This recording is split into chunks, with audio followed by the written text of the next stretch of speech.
to see everybody.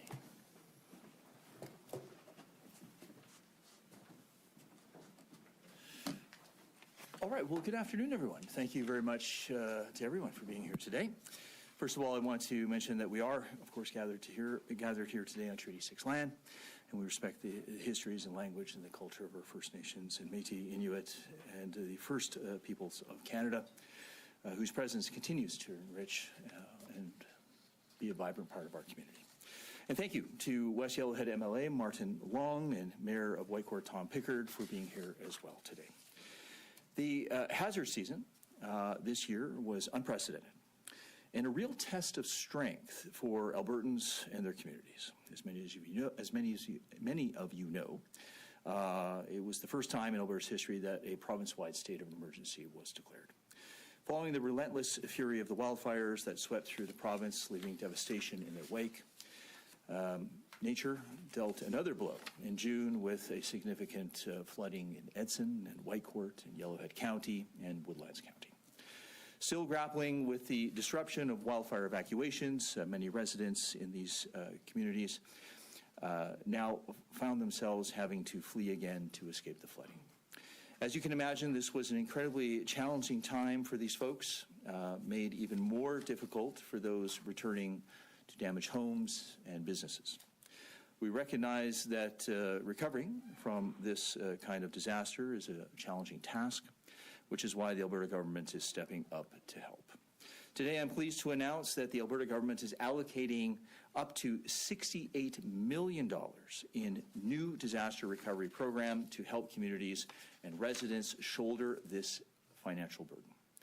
This funding will help cover uninsurable costs incurred during the floods, including damage to homes and businesses, public infrastructure, emergency operations costs, and cleanup efforts. The amount of financial assistance will vary by community depending on their response and the recovery costs, and funding will help cover non-insurable costs incurred during the floods, including damages to homes and businesses, public infrastructure, emergency operations costs, and cleanup efforts. A cost share will be applied in which all applicants will cover 10%, and the government of Alberta will cover the 90% of the eligible costs. For homeowners, this funding is capped at $500,000 per applicant. We will review applications on a case-by-case basis to provide impacted communities and residents with the support and assistance they need. Applications are now open until February 26, 2024, and I encourage affected individuals and businesses, of course, to apply today. More information about the program and how to apply is available at alberta.ca/DRP. And while the road to recovery may be challenging, the support and resilience shown by residents is truly inspiring. This financial support reflects our dedication to supporting the people of Edson, Whitecourt, Yellowhead County, and Woodlands County during their time of need. I want to take an important moment and thank the volunteers and, of course, the first responders who contributed to keeping Albertans and their communities safe this hazard season. It was truly one of the worst that we have ever had.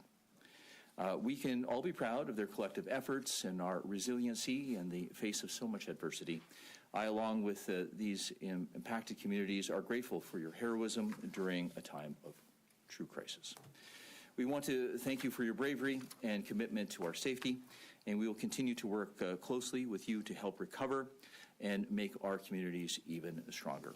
I also want to acknowledge my Assistant Deputy Minister, Stephen Lacroix, is also here with us today. He is the head of Alberta Emergency Management. And with that, I thank you so much, and I'd like to pass the podium on to MLA Martin Long to say a few words.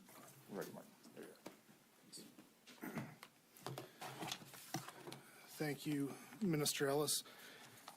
Residents in West Yellowhead have endured a lot this past year, from forest fires to heavy flooding. We've experienced adversity unlike anything I've seen in my time living there. It's been a challenging time for the communities in my riding, and I want to take a moment to acknowledge the resilience and the strength my constituents have shown in the face of these challenges. While the past summer has made life immeasurably harder for too many of my constituents, I'm proud to share that the government of Alberta is stepping up to the plate to help relieve some of the financial burdens and make life a little easier for those affected by the floods. This disaster recovery funding initiative is a significant move to provide the support our communities need to recover from the aftermath of the June flooding. We all know that insurance can only go so far, and the financial burden from flood-related damages has destroyed the livelihoods of too many people.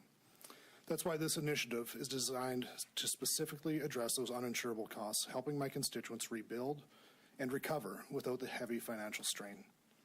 It's more than just dollars and cents. It's a commitment from our government to stand by you during the rebuilding process. We understand that restoring our communities isn't just about fixing what's broken. It's about rebuilding lives and ensuring a better future for all of us. In the coming weeks, you can expect practical measures and assistance to be put into action. And I urge anyone who has been affected by last summer's flooding to submit an application for flooding or funding so they can start to rebuild their lives.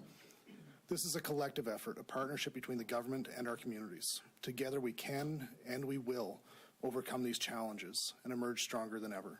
I'd now like to introduce the Mayor of Whitecourt, Tom Pickard, to offer a few remarks. Thank you, Martin, Minister Ellis, and the entire government. This past summer, Whitecourt has had a very difficult time.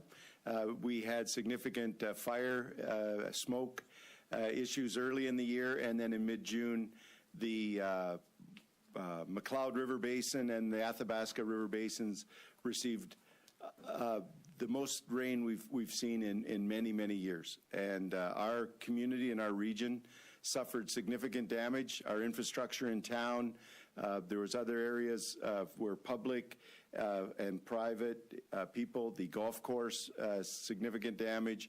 But for Whitecourt, primarily the river spurs, the river erosion areas, and vital infrastructure around abutments and culverts.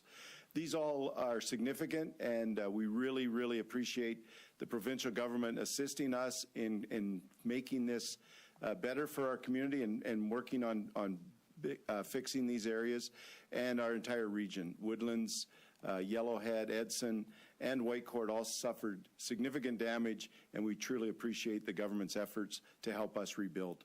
Thank you. Thanks, Mayor. Just one sec. This brings us to the question period of our portion of our announcement. We have some media here on the floor and some on the phone. Minister Ellis and all parties are available for questions, so we'll just start here on the floor. And just someone has a scent on, so I'm just having a little problem here, so that's okay. So we'll just start on the floor right away. Minister, is under this program, like how soon would an applicant get the money? Well, I think it's best for Stephen to answer that question, but certainly we encourage everybody to put their applications in right away. And then as far as the time lapse, maybe I'll pass that on to Stephen LeCroix. Thanks, Minister. Yeah, I'm not going to be very helpful, to be perfectly honest. So submit your application as soon as possible, and we will go through each of those individual applications as soon as possible. But if there's no disagreement, let's say, between us and those individual cases, the process is actually relatively quick, and we deal with these frequently. Unfortunately, I would say the agency is pretty good at this, given the relatively recent history in Alberta. Now, do municipalities have to also apply, or is that just for homeowners and businesses? Yeah, municipalities have already applied, and they've been approved already. So that hurdle has been crossed, and it provides the umbrella under which business owners, NGOs, and individual applicants can submit their applications. So would Mayor Pickard have his money already for He could seek, I don't know off the top of my head. The answer would be maybe for the fires, no for the floods, but we are in a position to advance up to 50% of that amount actually relatively quickly, and that's like in weeks.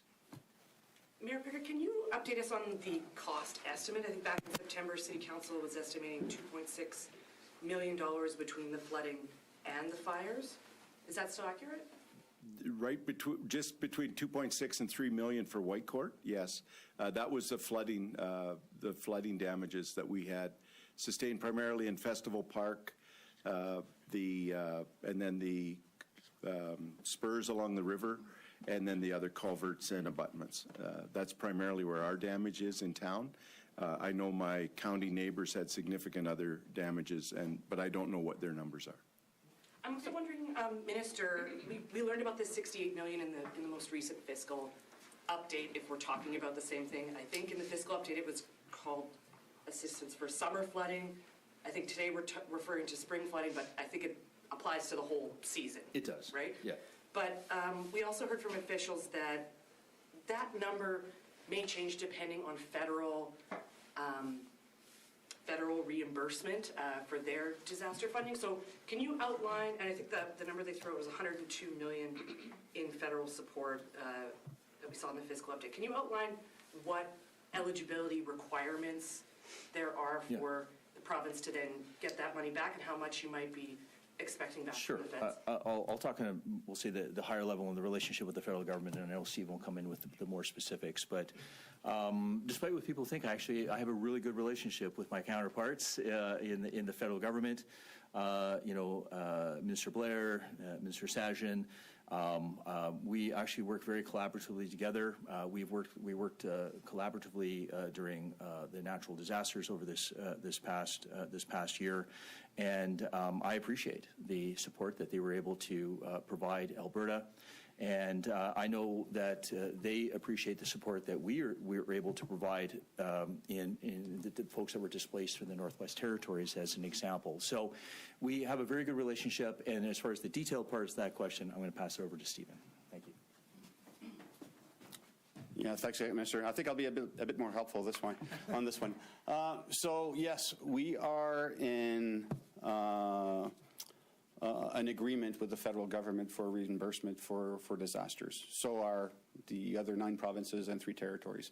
So that thing is called the Disaster Financial Assistance Arrangements. The current version of it is valid till the end of this calendar year. We'll see what happens in the future, but the playbook right now, it's a bit of a sliding scale. So I won't geek out too much and bore you with numbers, but the first $16.6 million that Alberta incurs for a disaster, we get 0 from the federal government. The next 16, we get 50%. After that, it goes down, so 16, and then when we hit 49, we're at 75%, and anything that remains is 90%. All this to say, we could expect, once the books are tallied at the end of the exercise, that for the $175 million for which I have expenditure authority for the fires, we will get something like $60 million back-ish, and up to maybe $30 million out of that 68. But you can quote me on the formula, but the exact number is going to take years and a number of audits to go through to get a precise figure as to how much money we're going to get back from Ottawa. And having said that, they're looking at changing the formula sometimes in the next year. So we'll see where that goes. And that would be a question addressed for the federal government, of course. Thank you. I have 2 questions. The first one will be for the mayor of Whitecourt, et la seconde sera en français à Monsieur Lacroix, parce que je voudrais une réponse en français. First, the mayor, what needs do you currently have to effectively fight flooding in your municipality right now? Is the support announced today by the government sufficient to solve your flooding woes? The first question is about the needs you have in your municipality now. Yeah. The repairs and the work we've had on cleanup have already been conducted. We've already expended that money. We have the amounts for the repairs. Those repairs on abutments and the culverts and removing and cleanup have been done. The areas on the river spurs, we have those in an estimate right now. I'm not sure. Just we have to watch water levels and capacity of when we can get onto the river to make those repairs. So part of our work has been done, and the other part is projected for those repairs. The question was also, is the support provided for the children? Today enough, yeah, is it sufficient? Well, we always appreciate any support from the provincial government, but yeah, this is vital to us. That it's a responsibility we have to all citizens in our region, and this is part of our partnership with the provincial government, and we'll work with this and all other sources of funding to ensure we make that safer for people in our area, and we make these reparations. So we're just going to take one more question from the floor, and then we'll head to the phones. Oh, wait, sorry? Okay, sorry about that. OK. Oui, allez-y. Monsieur Lacroix, est-ce que vous pouvez repréciser l'annonce d'aujourd'hui et nous dire ça, ce qui est annoncé, c'est pour gérer un problème ponctuel. Qu'est-ce que le gouvernement planifie sur le long terme pour... Parce que les questions des inondations, c'est une réalité qui revient dans la province. Qu'est-ce qui est planifié sur le long terme? Mais d'abord, préciser l'annonce d'aujourd'hui en français. Yep, so the question was to repeat essentially the announcement in French, so I'll do that briefly, but probably the more important part of the question was what are we doing or looking at in the future to mitigate the effects of flooding? Donc, je vais répondre en français en premier. Donc, l'annonce, c'est 68 millions de dollars mis à la disponibilité de 4 municipalités pour subvenir aux pertes encourues pour les inondations de ce printemps, de cet été. Ce que nous faisons dans le futur, bon, il y a 15% de cette somme qui peut être octroyée pour des mesures préventives dans le futur. Et ce que je vous dirais, c'est que l'Alberta est très présente aux tables de négociation fédérales afin d'avoir plus de fonds mis à la disponibilité de la province pour prévenir les désastres en futur. So I won't repeat the whole thing because one was a repetition of what has already been covered by Minister and Amelia Long about the numbers for the announcement.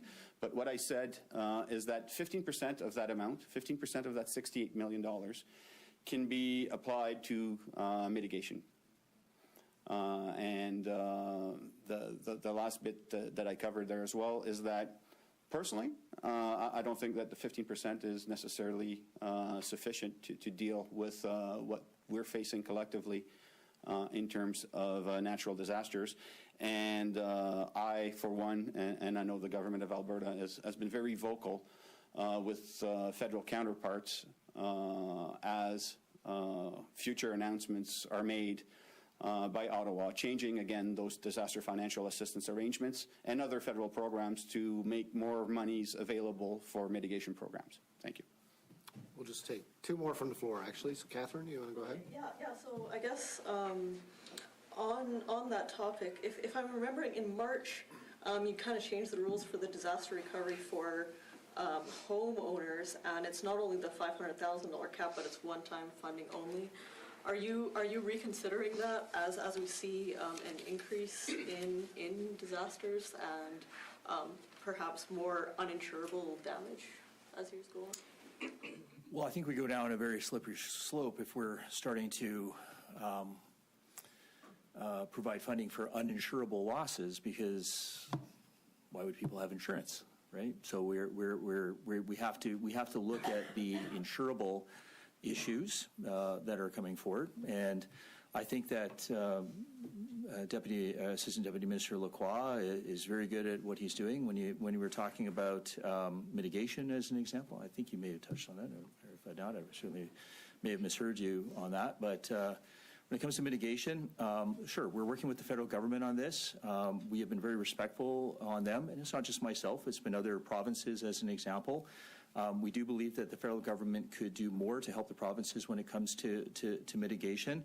I think I don't have the exact number, I know what my ADM does, but the amount of money that may seem like a big number, was it $1.8 billion. $1.8 billion. Again, may sound like a big number, but when you divide that through all of Canada, it really is not that big of a number. So that, I think, in our conversations at the federal, provincial, territorial meetings, certainly I noticed that the federal government has acknowledged, we'll say, that that's a space worth having a further conversation with, and I think we're working well on them to help us, right, as provinces to make sure that we provide these mitigation efforts. I guess to clarify, I thought that the DRP was for uninsurable overland flooding. But I do have a question for the mayor, because you mentioned Festival Park, and I know you're hoping to build that cultural and event center. Does the fact that it flooded have any impact on the location or plans for that center? The proposed center would be outside that flood area, yes. Okay, we'll just take one more. Thank you. My question's for the minister in regards to public safety. As you know, we've had several violent attacks at one LRT station just in the last couple of weeks alone. Over 500 violent attacks at LRT stations just year to date. In April, you said enough is enough, that you're taking action to fight this violence on public transit.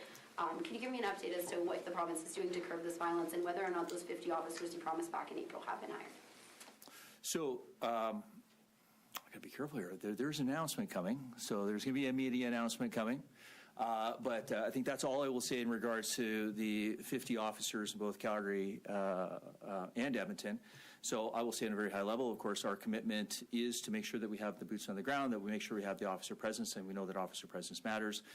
Certainly the reports that I've got specifically in regards to Edmonton are that the sheriffs have been very, very helpful. They have statistics showing, what they have done to, we'll say, offer that presence within the city of Edmonton.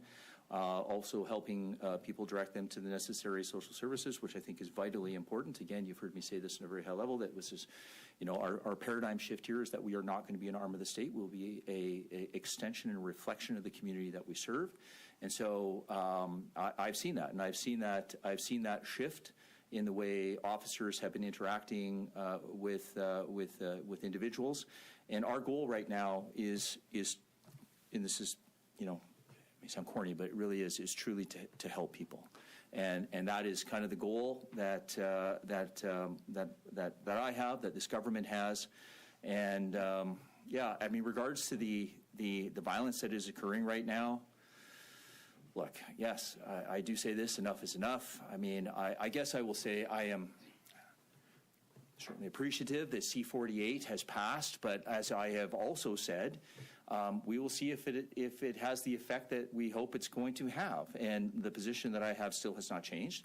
If C-48, once implemented, is ineffective, then we will be demanding that C-75 be repealed. And then we're looking at any other mechanism we can to get a handle on the violent crimes. And quite frankly, it's the organized crime. The organized crime, not just here in Edmonton, but I would say throughout Calgary, Alberta, certainly talking to my counterparts throughout Canada, is absolutely out of control. The soft on crime policies that have been implemented by this federal government has, again, you guys know this. I mean, I'm an experienced police officer. It has allowed organized crime to thrive with little to no consequences. And I think you're seeing the brazenness of organized crime, where they have no problem doing a shooting during the day. They have no problem doing a shooting in the middle of a parking lot. They have no problem. And why is that? Why? Because what are the consequences? Right now, they're insufficient. I'll leave it at that. Yeah, just as a follow-up on that, and looping in again the public safety front, gun violence. We've seen 2 malls go into lockdown because of firearms in the last week. We had somebody go to hospital, somebody's carjacked yesterday. Earlier this year, again in April, millions of dollars towards the gang suppression unit. With all due respect, it doesn't seem to be helping it right now. We were waiting on Bill C-48 to show an impact, but what can you say to Albertans who are terrified right now to take transit or go to the mall to do holiday shopping? Well, let me just say this: there has been impact, and I'm sure my team will be able to provide you some statistics on this, but certainly numbers that I've seen from alert and arrests, and believe me, even I've watched news stories and see that alerts made taken X number of drugs off the street, or taken X number of guns off the street, or made organized crime arrests. Those are all good things, but I mean, this is a wave that is coming into. It's coming into Canada. I wish I appreciate that I'm the minister responsible for Alberta, but I'm just seeing this right across this country right now. So I have to start thinking outside the box, right? And one of the things that we are looking at, quite frankly, is trying to constrict the money that the organized crime is getting right now. So if the justice system is not keeping these individuals in jail in what is known as pretrial custody, just as an example, right, then we have to make it less profitable for them to do business. What does that mean? Well, we certainly have mechanisms under civil forfeiture. And in talking to my counterparts throughout Canada, quite frankly, I will just say this: although Alberta was, I think, the first to do civil forfeiture, at least that's what I was told, it has not been updated in a number of years. And what we are seeing right now is many provinces across Canada, including our friends in British Columbia, who are using that as a definite tool in the toolbox to go after organized crime. And I think that we need to reassess that piece of legislation right now, and I think we need to use that as a tool in the toolbox to go after organized crime. We have to make it so that it's less profitable for organized crime to do business, and I think that would have a cascading effect, and hopefully making sure that it's, that they're not doing business in Alberta, quite frankly. Okay, we have some reporters waiting on the line. We're going to head to the phone lines. I'll get the operator to put through the first caller, please. Jonathan Bradley, Western Standard. Hello, Minister Ellis. Thank you for taking my question. Hi. My first question for you is, you spoke about the flood damage that was caused and all the planning required after it. What has this experience taught you?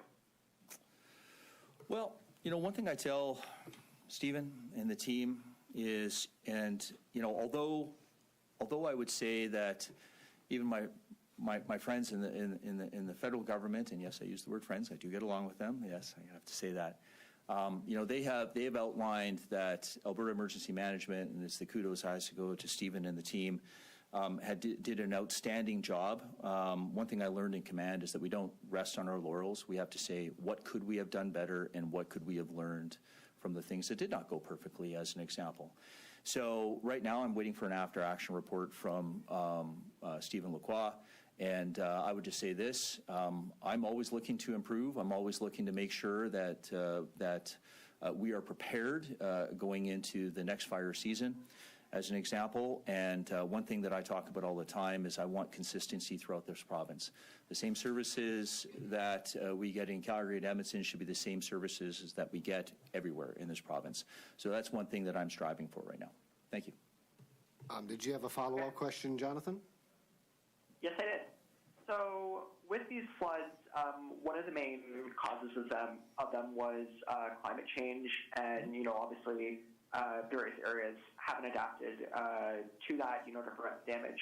What are you going to do? What are you going to do to help these areas adapt to future climate-related incidents? Yeah, well, really it's about working with the community, quite frankly. And again, Stephen and his team do a fantastic job in working with the community. I think you heard me talk about this already. We want to work with the federal government to kind of step up their support on these climate-related disasters and mitigation, as an example. So I believe they've heard us, and again, we're going to continue with work with the local municipal governments, but we're also going to work with the federal government as well to make sure we can provide those supports. Thank you. Good question. Just ask the operator to put through the next caller. Sarah Comadina, Global News. Hi, this question's for the minister. Regarding the public safety with what we're seeing in violent crime, you said you have to think of out-of-the-box ways to deal with it. And I'm just wondering if the government is looking at investing in more mental health, or looking at the affordability crisis that could be having people maybe turn to organized crime because they're so desperate. I'm just wondering, is that part of the out-of-the-box thinking? Well, I can tell you from not only my own experience, but also from what the reports I'm hearing from law enforcement, is that organized crime is preying upon the vulnerable people. And that is becoming something that is deeply concerning for me right now. And when I say preying upon the vulnerable people, they prey upon vulnerable people taking advantage of their government checks, as an example, that they might get. They prey upon them with some of whom may have severe mental health and addictions issues. There are reports of organized crime charging fees and essentially taxes to use certain services in both in Edmonton and Calgary. That sort of stuff. Again, we have to work with the local law enforcement community. Sometimes I do wish I was a cop, but I'm not right now. And as I've said very clearly, I cannot direct law enforcement, but I can support them, right? And I can support them by making sure that they have all the necessary resources. Part of which we are also, as you are fully aware, is creating the recovery-oriented system of care, for which I am one of the architects behind. That part of that system of care is to help those vulnerable people. And I agree with you. We don't want them to fall into further pain and suffering. We do not want them to go down any form of a dark road. And I would just say that part of the recovery-oriented system of care is to understand that that individual, when entering the system, and we've tried multiple different avenues for a person to enter the system, but essentially go on a journey of wellness, right? Entering into the system, journey of wellness, and exiting the system in a better place from which they started. Well, what does that mean? I appreciate you likely want to ask that as a further follow-up. Whether you enter the system through social services, through the police, through any other mechanism, including picking up the phone and calling 211 as an example, you can get treatment for your mental health and addiction issue, as we've said time and time again. Addiction itself is a neurobiological illness. It requires medical attention. And then we want to make sure that holistically that person is helped, but also to make sure that that individual, when we talk about these recovery centers, which you heard we're building 11 world-class recovery centers in the province of Alberta, we want to make sure that individual not only gets help for their severe mental health and addiction issue, but we also want to make sure that that individual gets skills so they have, that they get a job when they leave that facility. We want to make sure they have a place to live. We're trying to stop the cycle of abuse. We're trying to stop the recidivism, right? And again, exiting the system in a place of wellness, which I think is ultimately the goal. So this is something that we have to continue to build capacity within the system. And we are going as fast as we can, and we're building as quick as we can. Again, I encourage anyone to take a look at what we've started in the Red Deer area. I know the gun facility is going to be opening up very shortly, which is just outside of Edmonton, as an example. Lethbridge is going to be opening up very soon, and then we're in the planning stages for other facilities as well. Again, I give a 2-hour PowerPoint presentation, but I don't want to bore you. You guys have other things to do. Did you have a follow-up question, Sarah? Yes, I do. Speaking to a criminologist, he was mentioning other major cities in the U.S. who face significant crime issues, and that Edmonton is now over 1 million people, so we're starting to see these big city problems. It just sort of feels like at this point, will we ever be able to tackle the significant crime issues if we're starting to see these big city problems? Like, I know it's unrealistic to think violent crimes go away, but is it a possibility to see it lessen, realistically? Well, simple answer is yes. And as I've indicated before, policies matter, right? And as I've indicated before, the soft on crime approach that the federal government has taken has created an environment that has allowed organized crime to thrive. And some of the things that you're seeing right now are essentially turf wars. And I can tell you that, and I've said this over the past number of years, when I had the Pill Press bill, which is the first bill in Canada to even think about addressing the opioid crisis way back in the day. Some of the feedback I got from law enforcement was that the small investment of $10,000, $20,000 was yielding huge returns. And when you're talking, and we're talking in the millions of dollars in returns.